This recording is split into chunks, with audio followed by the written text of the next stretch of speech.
Un éleveur non-voyant a tout perdu après avoir travaillé dur pour avoir sa ferme. La rédaction de RTI2 nous racontera son histoire à l'entame du journal. Et puis au Mali, le sort d'Ibeka au cœur des pourparlers entre délégation ouest africaine et junte. Les discussions se poursuivent.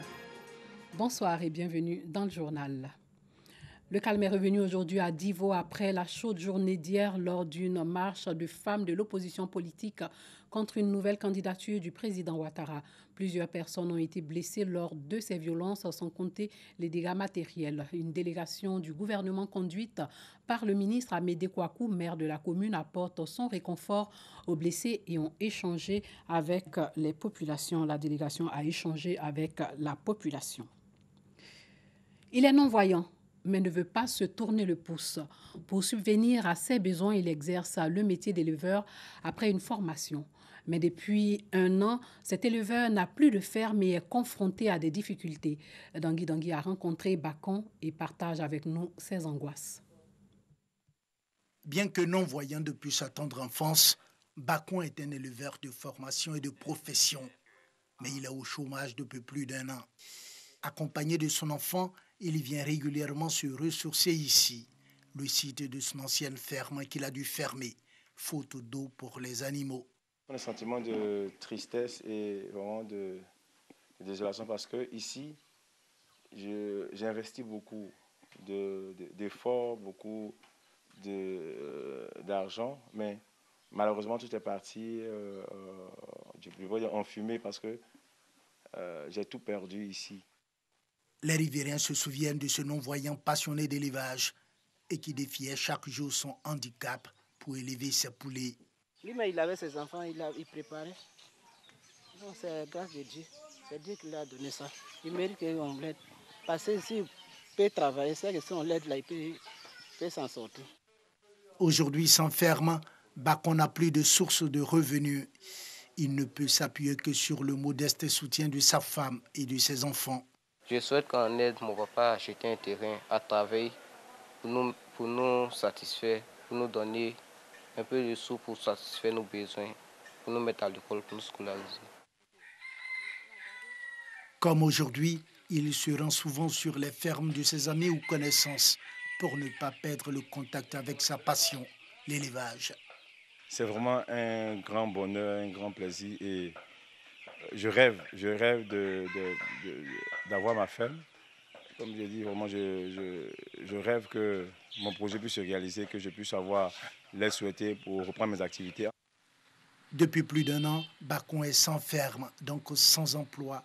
La crise sanitaire de la Covid-19 et son cortège de mesures barrières sont venus exacerber sa vulnérabilité.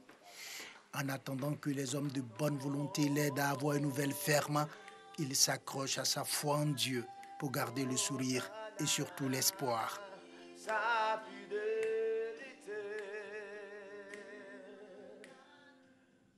De leur côté, 80 jeunes agriculteurs venus de 5 régions du pays, formés par la fondation sud-coréenne Sayomol en partenariat avec le projet d'appui au développement des filières agricoles. L'idée, permettre à ces jeunes et femmes à retourner à la terre, de moderniser l'agriculture en développant des stratégies entrepreneuriales et en accroissant aussi leur production par la création, bien entendu, d'une chaîne de valeur capable de maîtriser la distribution de leur production. Le reportage de Soro Corona. Les agriculteurs sont de plus en plus confrontés aux risques d'affaires, risques inhérents à la production, à la transformation, à la commercialisation et à la gestion. Il faut donc mettre à leur disposition un outil pour prévoir et gérer tous ces risques. L'entrepreneuriat agricole devient alors un modèle de développement pertinent pour relever les défis que posent les changements des politiques agricoles. C'est tout le sens de la formation intensive en entrepreneuriat agricole de 80 jeunes venus de 5 régions du pays. L'enjeu comme recherche, c'est de pouvoir inciter des jeunes à pouvoir se prendre en charge, à pouvoir entreprendre. Raison pour laquelle on veut former des jeunes pour servir de modèle dans les 5 régions que nous plus longtemps. L'entrepreneuriat, c'est une émulation à apporter les jeunes dans le secteur agricole, de sorte qu'ils puissent améliorer leur employabilité. Cette initiative de la Fondation sud-coréenne Semaoul, en partenariat avec le projet d'appui au développement des filières agricoles, va permettre aux jeunes agriculteurs de créer leur propre emploi, d'être indépendants et professionnels de l'agriculture. Je suis très content aujourd'hui d'être ici pour apprendre beaucoup de choses. Ça va m'aider demain parce que moi, je n'ai pas fréquenté. À travers cette formation intensive sur l'entrepreneuriat agricole, la Fondation sud-coréenne Semaoul veut participer à l'éclosion d'une nouvelle génération d'agriculteurs, des agriculteurs prêts à produire pour le marché local. Parlons santé. Le paludisme continue de faire des victimes en Côte d'Ivoire. En 2018, le pays enregistrait déjà un peu plus de 3000 décès liés au paludisme. Le paludisme qui demeure d'ailleurs la première raison de consultation de soins. Il affecte en particulier les femmes enceintes et les enfants en Afrique et met en danger les grossesses chez les femmes et la santé des nouveau-nés. Kader Sogodougou. En 2019, le Programme national de lutte contre le paludisme mettait à la disposition du ministère de la Santé et de l'Hygiène publique les statistiques suivantes. 4 777 000 malades du paludisme. La même année, 1641 personnes ont succombé. Le paludisme se présente donc comme la première maladie à taux de mortalité élevé en Côte d'Ivoire. Ces chiffres, bien qu'étant alarmants, sont en nette amélioration ces 10 dernières années. Un an avant, c'est-à-dire en 2018, la Côte d'Ivoire enregistrait 3013 morts du paludisme. Cette amélioration dans un tableau toujours sombre est à mettre à l'actif des orientations et des objectifs que s'est donné le gouvernement. En termes d'orientation, la prise en charge des malades et surtout la prévention, la gratuité du service pour les enfants de 0 à 5 ans et pour les femmes enceintes. Dans ce dispensaire de Dimbokro, une mère est justement en consultation avec son enfant. Elle fait la fièvre depuis hier. Nous sommes venus pour vérifier, pour voir si elle fait le palu. Ce qui m'a amené à faire le test, c'est que l'enfant est venu avec une fièvre et ça m'a dit qu'il ne se porte pas bien. Donc déjà, dès son âge, il ne peut pas dire exactement ce qu'il a, ce qui nous fait passer à un palu. Donc il faut qu'on confirme. Au CHR de Dimbokro, une heureuse coïncidence. 2 femmes enceintes. Une est médecin et l'autre infirmière. Qui, mieux qu'elle, peut parler de la prévention du paludisme chez la femme enceinte? Moi-même, je prends les médicaments SP. Je dors sur moustiquaire imprégné aussi. Moi, en tant que femme enceinte, agent de santé, je respecte les mesures préventives en dormant d'abord sur moustiquaire imprégné. Je suis aussi les consultations préventives. La prise en charge du paludisme dans les dispensaires et en milieu hospitalier obéit à un protocole bien établi. Il y a un protocole qui est institué par le ministère de la Santé pour les paludismes simples et pour les paludismes graves. Ce protocole-là est mis à disposition au niveau de la pharmacie, de toutes les pharmacies. Et les produits sont disponibles venant de la PSP. Il faut confirmer avant de traiter. Alors lorsque on a fini la confirmation, s'il s'agit de paludisme simple, on a dans notre directive 3 types de traitements. Alors pour le paludisme grave, on a aussi en première tension l'artesunate injectable et puis il y a d'autres types de protocoles avec l'artéméter. Traitement gratuit pour les enfants de 0 à 5 ans et pour les femmes enceintes. Disponibilité des tests de paludisme gratuits et des traitements à moindre coût pour les autres. La Côte d'Ivoire sort le grand jeu. Aujourd'hui, il est question d'éradiquer le paludisme d'ici 2030. Distribution gratuite de moustiquaires imprégnés, campagne de démoustication, le pays est au front. L'Organisation mondiale de la santé a annoncé que l'Argentine et l'Algérie n'ont pas recensé de nouveaux cas de paludisme depuis 2013.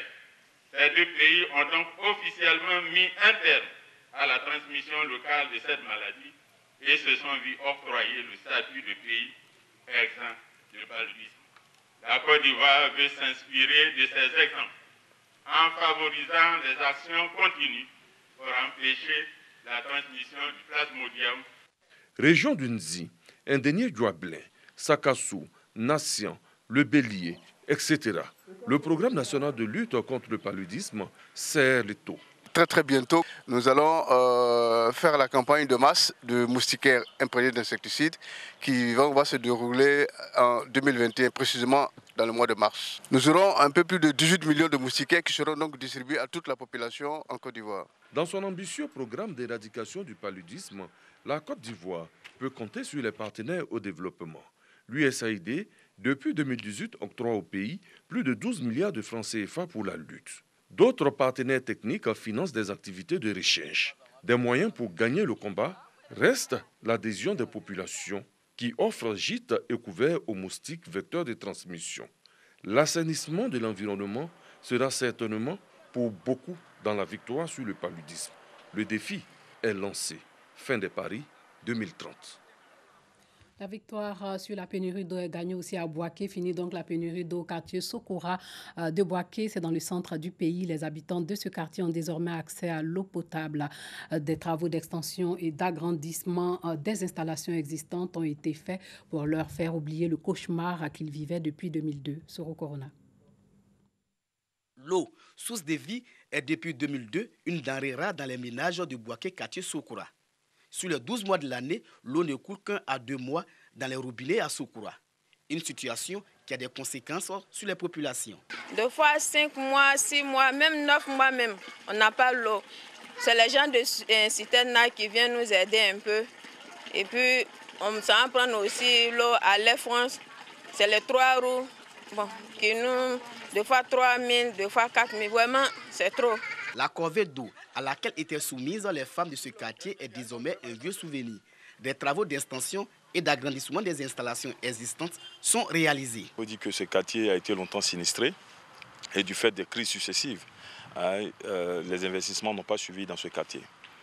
Donc avec la nouvelle dynamique du directeur général de SODECI, dans le souci d'accompagner l'État de Côte d'Ivoire pour garantir l'accès à l'eau potable à toutes les populations, notamment dans la ville de Boaké.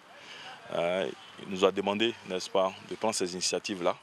Cela a consisté à poser près de 500 mètres linéaires de tuyaux avec des organes de réseau, raccorder, grossir les sections de conduite qui existaient. C'est des conduites, initialement des conduites qui n'existaient pas, mais il fallait poser d'autres conduites pour grossir, pour augmenter la quantité d'eau qui arrive. Donc on a fait des renforcements, des raccordements sur des réseaux de diamètre 200. Et puis on a renouvelé les conduites de petites sections, en passant dans des conduites de 63 à 90. Et donc ça nous a permis de garantir en tout cas une bonne pression dans cette zone-là. Pour traduire leur joie et surtout dire merci au gouvernement, une délégation s'est rendue dans les locaux de la SODECI à Boaké. Aujourd'hui, on dit merci à Dieu et on dit merci au DER parce qu'on a de l'eau. Les travaux d'extension et d'agrandissement des installations s'inscrivent dans le cadre du projet renforcement en eau potable de la ville de Boaké. Ce projet va à terme permettre de résoudre durablement le problème d'eau à Boaké et les villes environnantes jusqu'en 2045. Un mot de sport, sachez que la FIFA s'oppose à la recomposition de la commission électorale. La Fédération internationale de football association, l'instance internationale de football, a estimé dans un courrier adressé à la Fédération ivoirienne de football avec ampliation à la Confédération africaine de football que l'Assemblée générale extraordinaire convoquée par le bureau exécutif sortant de la FIFA n'est pas compétente pour recomposer la commission électorale mise en place pour l'élection à la présidence de cette instance nationale du football. La FIFA estime que le comité d'urgence n'est pas compétent pour suspendre le processus électoral de la FIFA. Donc, la FIFA a souligné aussi que ce dernier est toujours en place et qu'il doit reprendre sans délai, se fondant sur l'article 4, alinéa 3 du Code électoral de la FIFA, l'article 100 des statuts de la FIFA et l'article 42, alinéa 8 des statuts de la FIFA. Et pour finir, sachez que les discussions entre une délégation ouest-africaine et la junte qui a pris le pouvoir au Mali se poursuivent aujourd'hui pour la seconde journée consécutive à Bamako autour du sort du président Ibeka. Le médiateur de la CEDEAO, Goodluck Jonathan, assure avoir vu le président Keïta. Envoyé à Bamako pour engager des pourparlers avec la junte qui a pris le pouvoir au Mali en renversant le président Ibrahim Boubacar Keïta, il s'est également dit très optimiste à l'issue d'une première rencontre. Une partie de la délégation de la communauté économique des États de l'Afrique de l'Ouest en visite à Bamako a pu rendre visite au président Ibrahim Boubacar Keïta, renversé par des militaires. Son sort est en discussion. Le président Ibeka est aujourd'hui nettement mieux logé et mieux traité que lors de sa première nuit passée entre les mains des putschistes. Selon plusieurs sources, il a pu brièvement parler au téléphone au président tchadien Idriss Déby Itno et au représentant spécial de l'ONU au Mali, Mahamat Saleh Anadif. La CEDEAO a insisté sur le respect de l'intégrité physique du président renversé. Ibeka est âgé de 75 ans et a quelques soucis de santé. La junte et la CEDEAO vont poursuivre encore pendant 48 heures les discussions sur le sort d'Ibeka. La délégation a également rendu visite au Premier ministre Boubou Cissé et à près de 20 autres détenus militaires et civils, dont le président de l'Assemblée nationale dissoute, Moussa Tembine. Les discussions vont se poursuivre aujourd'hui. Les discussions se poursuivent donc. Voilà, c'est tout pour ce soir. Merci d'avoir suivi ce journal et portez-vous bien.